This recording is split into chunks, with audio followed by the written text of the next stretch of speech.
Oke, kita mulai aja guys. Oke, halo guys, kali ini kita akan membahas tentang instalasi MATLAB dan dasar Simulink. Oke, ini videonya bakalan lama, jadi kita bakalan cepet aja. Karena abis ini kita bakalan masuk ke bagian simulasi juga, dimana nanti kita akan coba dasar-dasar dari aplikasi MATLAB itu sendiri, terutama Simulink ya. Oke, sebelumnya kita akan masuk ke pengertian MATLAB. Jadi MATLAB itu apa sih sebenarnya? Jadi kan MATLAB itu kan singkatan dari Matrix Laboratory, di mana itu adalah sebuah lingkungan komputasi numerik dan bahasa pemrograman yang dimana itu dikembangkan oleh MathWorks. Nah, secara inti MATLAB itu tuh dirancang buat ngemudahin kita gitu, mempekerjakan yang ngelibatin perhitungan matematis, analisis data dan visualisasi. Nah, lingkungan ini tuh benar-benar populer banget lah di kalangan insinyur dan ilmuwan karena kemampuannya itu yang benar-benar bagus dalam mengelola matriks dan array yang menjadi dasar untuk berbagai aplikasi seperti pengembangan algoritma, pemodelan sistem, dan simulasi. Nah, selain dari fitur-fitur inti lainnya itu, MATLAB itu juga dilengkapi dengan berbagai toolbox spesifik yang memperluas fungsionalitasnya ke berbagai bidang. Kayak apa aja tuh? Kayak pemrosesan sinyal, kontrol, pemrosesan citra, hingga statistik. Nah, pengguna itu tuh bisa bekerja secara interaktif melalui command window atau menulis script dan fungsi untuk mengotomatisasi tugas yang lebih kompleks. Nah, dari Simulink itu sendiri apa sih sebenarnya? Kalau Simulink itu tuh adalah sebuah lingkungan pemrograman yang dimana itu tuh sama lah dengan MATLAB gitu. Dan dia digunakan untuk pemodelan, simulasi, dan analisis sistem dinamis multi-domain. Berbeda dengan MATLAB yang berbasis teks dan kode, kalau Simulink itu dia menggunakan antarmuka diagram blok yang intuitif gitu. Oke, selanjutnya kita akan masuk ke perbedaan modeling dan simulation ya, atau simulasi lah. Nah, modeling itu tuh kayak sebuah proses menciptakan representasi abstrak dari sebuah sistem atau fenomena nyata, di mana tujuannya itu adalah untuk menyederhanakan realitas yang kompleks agar bisa dipahami, dianalisis, dan dimanipulasi agar bisa dipahami dengan mudah. Nah, model bisa berupa matematis, contohnya kayak persamaan aljabar atau diferensial. Fisik kayak misalnya maket gedung, atau komputasi di mana kayak diagram blok di Simulink itu sendiri. Contohnya gimana? Nah, contohnya itu kayak misalkan aja nih ada seorang insinyur nih, dia tuh kayak pengen ngebuat model matematis, misalnya dari sayap pesawat contoh. Nah, dia tuh kayak udah nggak perlu banget buat ngitung setiap partikel-partikel udara dan sebagainya. Nah, dia tuh bisa menggunakan persamaan-persamaan yang dimana itu tuh bisa mewakilin dari gaya aerodinamika dia tuh secara keseluruhan. Selanjutnya kita bakal masuk ke simulation atau simulasi lah. Nah, simulasi itu adalah sebuah proses menjalankan atau mengoperasikan model yang telah dibuat untuk mengamati bagaimana sistem tersebut berperilaku dari waktu ke waktu. Tujuannya itu apa? Itu untuk memprediksi hasil, menguji hipotesis, atau menganalisis kinerja sistem tanpa harus membangunnya secara fisik. Nah, dengan simulasi, kita tuh bisa mengevaluasi skenario yang berbeda gitu, dengan cepat, aman, dan efisien. Misal, kita udah ngebuat model nih, model sayap pesawat lah ya. Nah, insinyur itu bisa nggunain simulasi untuk kemudian ngelihat bagaimana modelnya itu tuh bereaksi terhadap berbagai kecepatan angin tanpa harus membuat prototipe dan mengujinya di terowongan angin gitu. Jadi kita benar-benar nggak harus ribet lah. Jadi kita bisa efisien waktu, kinerja, terus kita juga efisien dari segi-segi bahan-bahannya. Nah, selanjutnya sistem dinamis itu tuh apa? Sistem dinamis itu adalah sistem yang kondisinya berubah seiring waktu, di mana perubahan ini tuh terjadi sebagai respon terhadap kondisi yang saat ini dan interaksi dengan lingkungannya. Nah, konsep ini tuh adalah dasar dalam berbagai disiplin ilmu, entah itu dari fisika, ekonomi, hingga biologi. Nah, komponen dasar dari sistem dinamis itu ada 3 elemen utamanya. Yang pertama itu ada keadaan atau state, dimana itu tuh adalah sebuah kumpulan variabel yang dimana itu bakal menjelaskan kondisi sistem pada suatu waktu tertentu. Contoh, dalam sistem dinamika gerak benda, keadaannya itu bisa berupa posisi dan kecepatannya ya. Dalam sistem populasi, kalau itu keadaannya itu adalah jumlah individu pada saat itu umpamanya. Terus yang kedua, elemen kedua adalah perubahan atau change. Nah, dimana itu tuh mengacu pada bagaimana keadaan sistem itu berevolusi dari satu waktu ke waktu berikutnya. Nah, perubahan itu tuh sering dijelasin oleh persamaan diferensial atau persamaan yang berbeda. Terakhir itu adalah elemen waktu, dimana waktu itu ya baik lagi ya, waktu itu kan adalah variabel independen, yang dimana itu bakal menyebabkan perubahan keadaan. Nah, sifatnya itu bisa continue, dimana itu bakal berubah setiap saat gitu, atau discrete, bisa berubah pada interval waktu tertentu. Selanjutnya kita masuk ke bagian Laplace transformation dan transfer function, dimana transformasi Laplace itu adalah sebuah metode matematika yang dimana itu bisa mengubah persamaan diferensial, yang dimana itu bakalan sulit banget diselesaikan dalam domain waktu, yang dimana itu menjadi persamaan aljabar yang lebih mudah diselesaikan dalam domain frekuensi, kompleks, atau domain S. Nah, dengan kata lain, transformasi ini tuh bisa nyederhanain analisis sistem dinamis.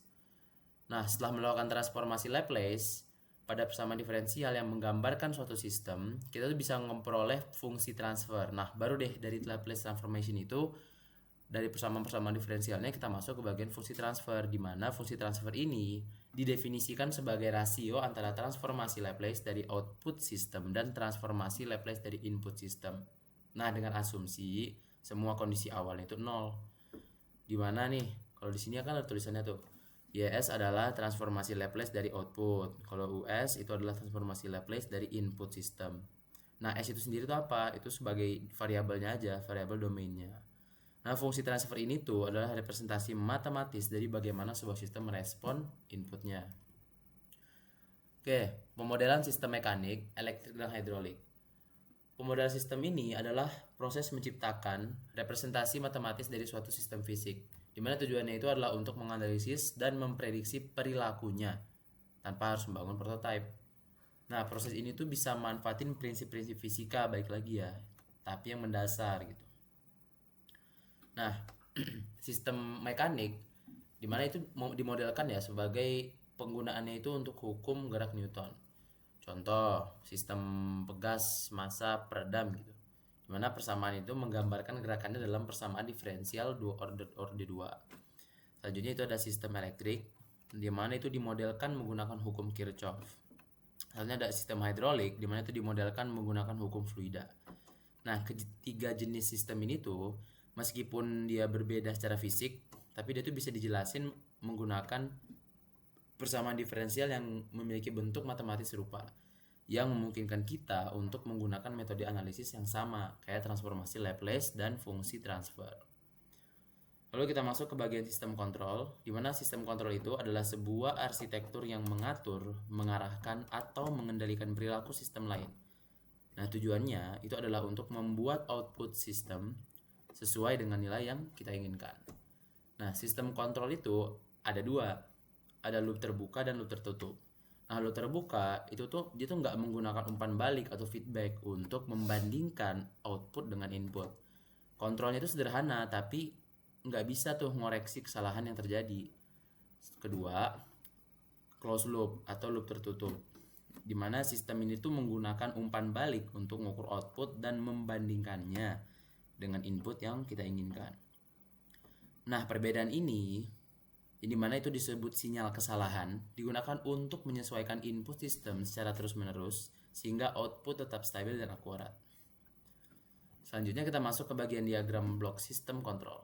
Nah, diagram blok ini adalah representasi visual dari komponen-komponen utama dalam sebuah sistem kontrol. Sebenarnya sistem blok diagram itu ada, cuman kebetulan karena gambarnya agak susah dimasukin, jadi kita masukkan ke bagian kata-katanya aja ya, untuk biar kalian juga gampang memahaminya gitu. Dimana ada input atau sinyal referensi, ada sinyal kesalahan, ada pengontrol atau controller, ada sistem atau plan, ada sinyal kontrol, output, dan sensor. Nah, selanjutnya kita masuk ke bagian source block. Source block itu apa sih? Source block itu adalah blok yang menghasilkan atau menyuplai sinyal ke sistem, dimana dia itu berfungsi sebagai input untuk model Simulink. Nah, contohnya apa aja? Contoh, konstan, dimana itu bakal ngasih nilai konstan. Ada sine wave, ada step, dan ada ramp, dan lain sebagainya. Selanjutnya ada sync block. Sync block itu dimana itu adalah blok yang digunakan untuk mengakhiri atau menampilkan sinyal, dan mereka itu berfungsi sebagai output dari model Simulink. Contoh yang paling umum yang bakal nanti kita pakai itu namanya scope. Nah, scope ini yang bakal menampilkan plot sinyal dari waktu ke waktu. Jadi mirip banget lah dengan osiloskop gitu. Kayak contoh lainnya, display yang menunjukkan nilai numerik dari sinyal. Nah, terus kita bakal masuk ke bagian Math Library. Math Library itu kayak kumpulan blok yang ngelakuin operasi matematis dasar pada sinyal. dimana kita bisa melakukan penjumlahan, entah itu perkalian, pembagian, atau operasi yang lebih kompleks kayak logaritma, akar kuadrat, dan lain-lainnya. Nah, blok ini tuh benar-benar penting banget buat manipulasi sinyal sesuai kebutuhan model yang kita mau. Selanjutnya itu ada matrice user defined function, lookup tables, dimana matrice ini nih, dimana Simulink itu bisa ngeproses sinyal berupa matrix, blok-blok kayak matrix concatenation atau matrix gain. Nah, kita tuh bakal banget sering menggunakan matrix gain yang memungkinkan kita melakukan operasi matrix secara visual. Lalu ada user defined function yang dimana itu bisa memungkinkan kita menggunakan kode MATLAB atau M-file. Nanti kita bakal makainya di sana, dimana langsung dalam model Simulink, dimana itu tuh bakal berguna kalau misalkan kita tuh perlu melakukan operasi khusus yang tidak tersedia dalam blok standar Simulink. Lalu ada lookup tables, dimana itu bisa menyimpan pasangan data input atau output ketika sinyal input masuk. Nah, blok ini tuh bisa mencari nilai output yang sesuai gitu dari tabel yang kita tentukan tanpa perlu melakukan perhitungan real time, dan ini tuh benar-benar efisien banget untuk sistem yang memerlukan respon cepat atau non-linear. Nah, lalu kita akan masuk ke bagian MUX, DMUX, dan BUS. MUX itu atau multiplexer itu tuh dia menggabungkan beberapa sinyal terpisah menjadi satu vektor sinyal. Nah, itu tuh bisa membantu kita nerapin diagram blok dengan mengurangi jumlah garis. Lalu ada DMUX atau demultiplexer, dimana DMUX itu kan kebalikan dari MUX ya, dimana itu bisa memisahkan gitu dari vektor sinyal jadi sinyal-sinyal individu. Jadi dimana MUX itu bisa menggabungin beberapa sinyal jadi satu, kalau di MUX itu kebalikannya, kayak mempecahkan lagi satu sinyal menjadi beberapa sinyal yang berbeda-beda. Selanjutnya ada BUS. Itu tuh mirip banget dengan MUX sebenarnya atau multiplexer, dimana BUS itu juga sama.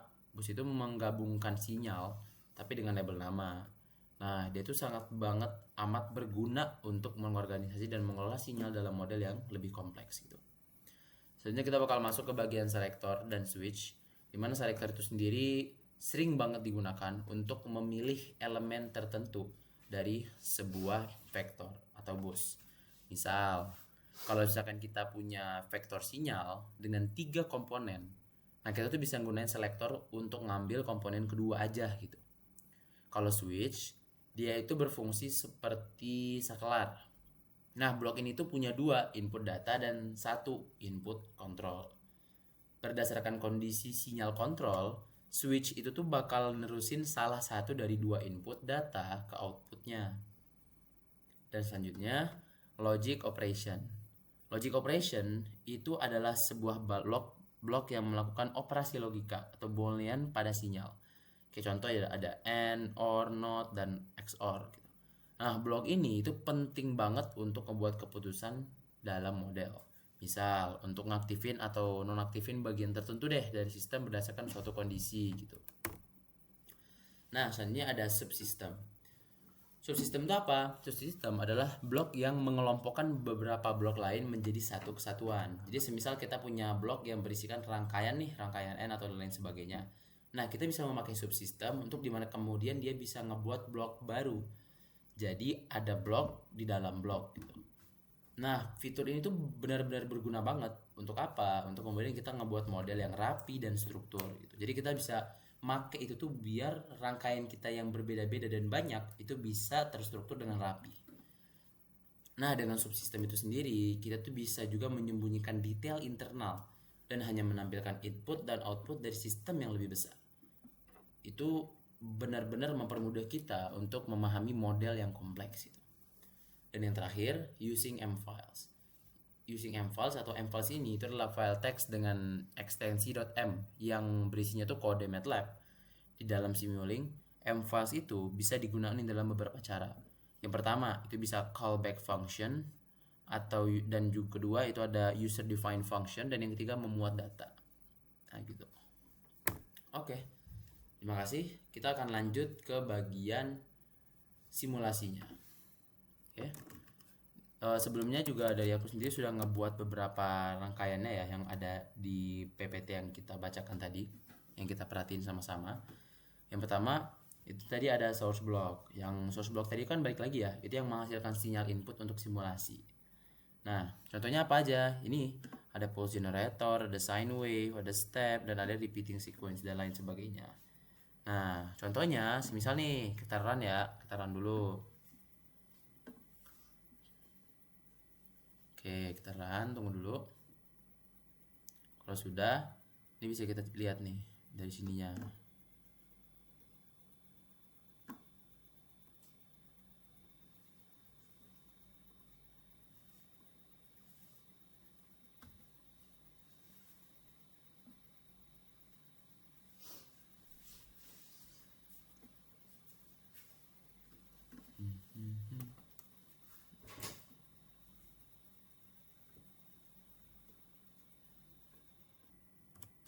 Oke, sepertinya ini ada kesalahan ya teman-teman. Jadi ketika kita menjalankan rangkaian yang sebanyak ini, itu dia kayaknya nggak bakal kuat gitu. Jadi pas saya jalanin, oh dia kayak nggak jalan gitu. Dia harus kayak gini. Nah, lalu akhirnya saya pakai cara dengan coba satu-satu aja. Jadi kita bikin dua kayak gini. Yang pertama tadi ya, yang dimana itu adalah source block tadi. Kita run aja. Nah, contohnya kan tadi ada pulse generator. Nah, bentukannya kayak gini. Nah, benar ya, kayak gini ya benar. Selanjutnya itu ada sine wave. Sine wave kayak gimana? Oke, benar. Kedua ada step. Step itu hasilnya kayak gini. Oke. Kedua ada repeating sequence. Repeating sequence itu bentukannya kayak gini. Nah, oke. Begitu. Selanjutnya kita coba tadi yang bagian sync block. Sync block itu tuh dari sini ya teman-teman. Yang dimana kan sync block itu kan banyak ya. Dimana itu bakal block yang menerima output dari sistem. Kayak contohnya apa aja? Tadi ada scope, display, dan lain sebagainya. Nah, ini tuh kita bakal gabungin aja ke bagian math library. Contohnya yang ini ya. Ini coba aku pindahin dulu. Nah, jadi ini namanya scope atau constant gitu-gitu. Ini namanya display. Kalau scope itu namanya yang ini teman-teman. Ini namanya scope. Yang dimana balik lagi kan scope itu kan untuk menerima output dari ini dari sistem, dan scope ini tuh kan buat ngeliatin gelombangnya gimana, gelombang dari hasilnya. Kalau ini block constant, yang ini display. Kita coba tes dulu. Ini kan masuk ke bagian math library, dan untuk ngelihatnya ini ya, buat ngambilin semua komponen-komponen yang ada di sini, itu lihatnya di mana? Dari sini. Kita buka aja di bagian library browser. Kita ambil di bagian Simulink. Nah, ini ada pilihan-pilihannya nih. Nah, dari sini kalian bisa milih sesuai dengan kebutuhan yang kalian mau. Dan dari apa yang aku dapat semuanya di sana semua gitu. Contoh yang tadi itu yang di bagian konstan untuk menunjukkan nilainya berapa. Ambil di sini di bagian source. Terus ada juga yang tadi ya, sine wave di sini juga di bagian source juga. Terus ada yang tadi step dan lain sebagainya itu di sini semua. Terus di bagian sync itu kita bisa ngambil display ini di sini. Terus ada juga scope tadi. Nah, scope tadi di sync juga. Nah, selanjutnya kan kita masuk ke bagian math library nih. Math library itu kan di bagian ini, divide, product, sama subtract yang ini. Nah, itu ngambilnya di mana? Balik lagi di bagian math operation. Math operation. Nah, ini yang ketiga-tiga komponen yang kita ambil tadi. Nah, kita tes aja ya buat yang ini. Kita coba dulu. Oke, benar ya. 1 kali 1 1 1 kurang 1 0 gitu. Berarti ini udah benar. Nanti kalau misalkan kita mau ngubah angkanya, dia bakal menyesuaikan lagi. Contoh 10 semisal. Oke. Kita coba lagi. Nah, 10 kali 1 10. Semuanya sama gitu ya. Pokoknya gitu. Oke, selanjutnya kita masuk ke bagian matriz. Matriz itu tuh sebagai operasi yang dimana tuh bakal mendukung matriks kayak perkalian, inverse, dan transpose. Itu balik lagi ke rangkaian yang udah kita buat tadi ya. Nah, selanjutnya kita masuk ke bagian user defined function. User defined function itu adalah fungsi yang dimana itu bisa dibuat sendiri oleh pengguna untuk kita sendiri ya. Dimana itu bakal menggunakan blok MATLAB function. Dan juga user defined function itu cocok banget buat logika kompleks atau algoritma khusus. Contohnya kayak apa? Contohnya kayak ini. Misal yang ini ya. Coba. Nah, ini nih ada yang namanya gain. Ini gain, yang ini FCN ya. Nah, itu bisa ambil di math operation juga di bagian sini. Nah, ini bisa kita ganti dulu.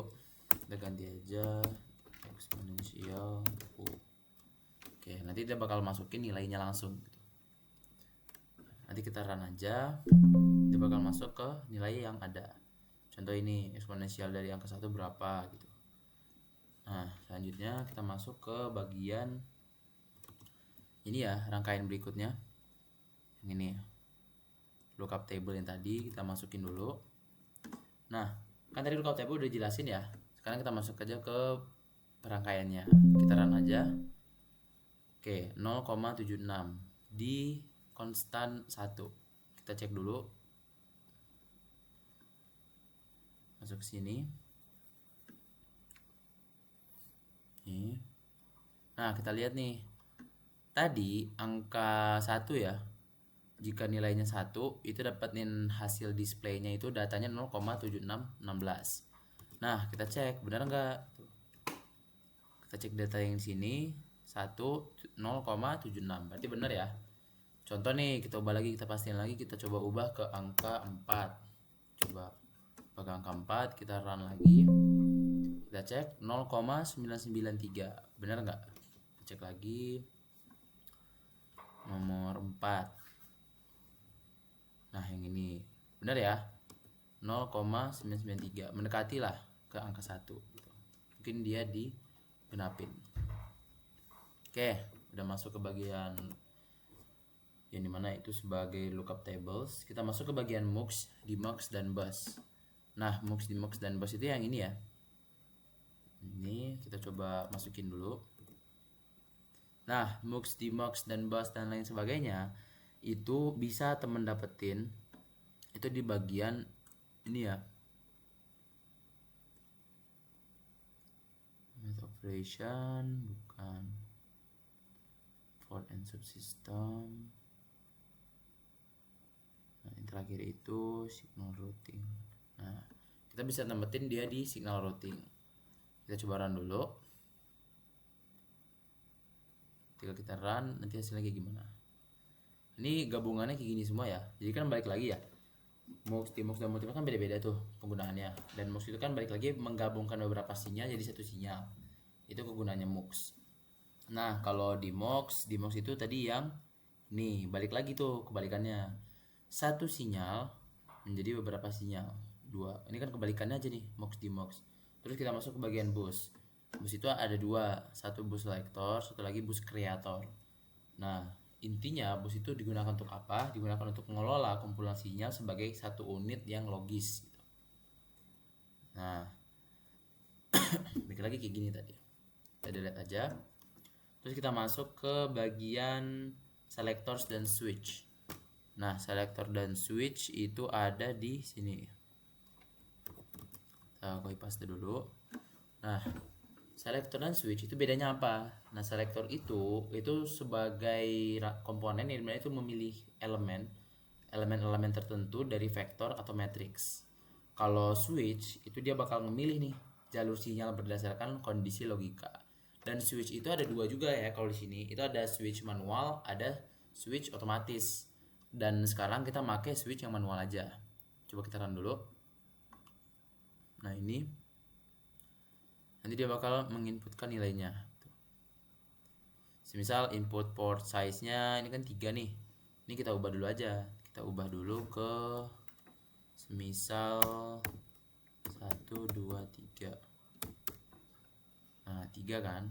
Kita run lagi. Nah, dia bakal masuk kayak gini. Tuh, dia bakalan selektor ya. Dia bakal milih gitu, mana-mana aja. Nah, selanjutnya ada ini yang di bagian switch. Dia bakal milih jalur sinyal. Kita bakal bisa ngubah nih, mau bawah atau atas.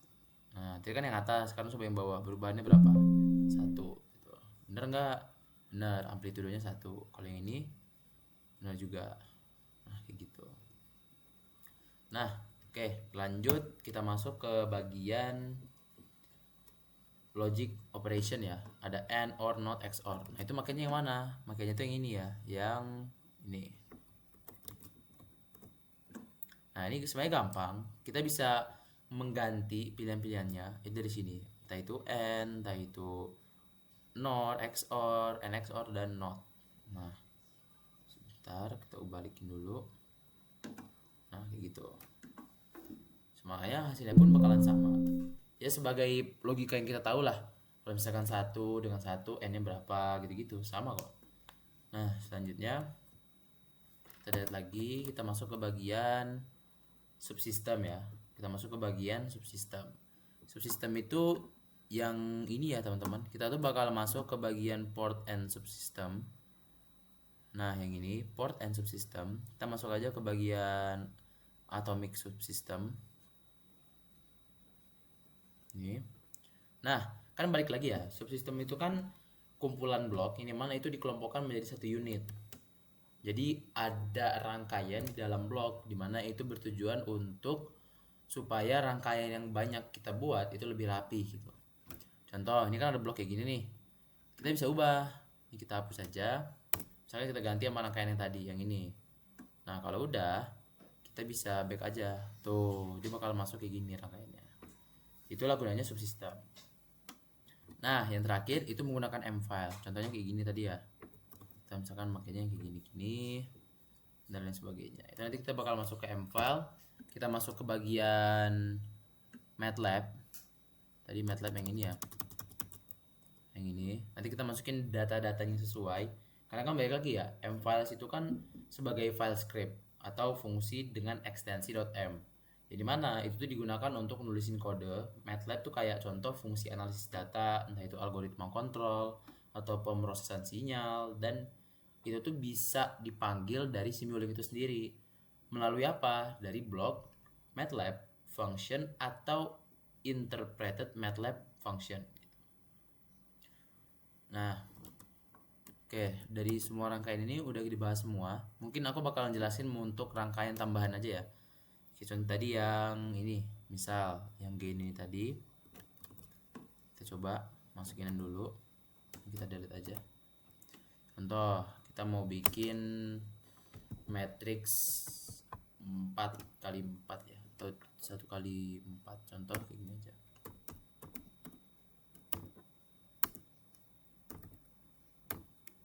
Oke, ini udah kan? Oh, nih salah, sorry. Ya, ini kayak gini. Nah, udah. Yang gainnya kita ubah juga. Ubahnya kayak gimana? Sama kayak tadi ya. Atau misalnya kita ubahnya jadi gini. Sama sih. 3, 4. Oke. Kita coba run. Nah, kayak gini ya jadinya. 1x1 1, 2x2 4, 3x3 9, 4x4 16. Itu contohnya penggunaannya. Kalau misalkan teman-teman ada yang kebingungan buat menggunakan matrix. Nah, selanjutnya yang kayak gini nih, yang tadi min max. Nah, min max itu kayak gimana? Semisal dalam konstan ini kita masukin angkanya bebas ya, berapa aja. 10, min 20, 100, min 5, 5. Nah, kita tekan oke. Nah, nanti ini kan fungsi komponen min ya. Min itu kan berarti dia bakalan ngambil angka terendah gitu. Ketika kita jalankan programnya, dia bakal milih angka terendah dari data yang udah kita masukin. Kita kan masukin dari angka 10, min 20, 100 sama 5. Nah, dia bakal ngambil tuh, dia bakal ngolah data yang terendah itu yang mana. Dan dia bakal masukin hasilnya ke display. Dan kita udah jelas nih. Kalau semisal angka yang kita masukin itu min 20 dan itu adalah angka terkecil. Nah, dari min max ini sendiri dia bakal ngambil tuh min 20 sebagai angka terkecilnya. Kalau yang max kebalikannya berarti dia bakal ngambil angka terbesarnya. Misal kita masukin angka 1000, 2000, min 100, 95. Nah, max ini dia bakal ngambil angka terbesarnya. Kebalikan dari min. Nah, dia bakal ngambil angka 2000 gitu. Oke, mungkin itu aja penjelasan yang bisa aku sampaikan dalam pembahasan kita kali ini. Terima kasih. Kalau misalkan ada yang kurang bisa teman-teman kasih tahu aja. Terima kasih. Lanjut dulu. Yes.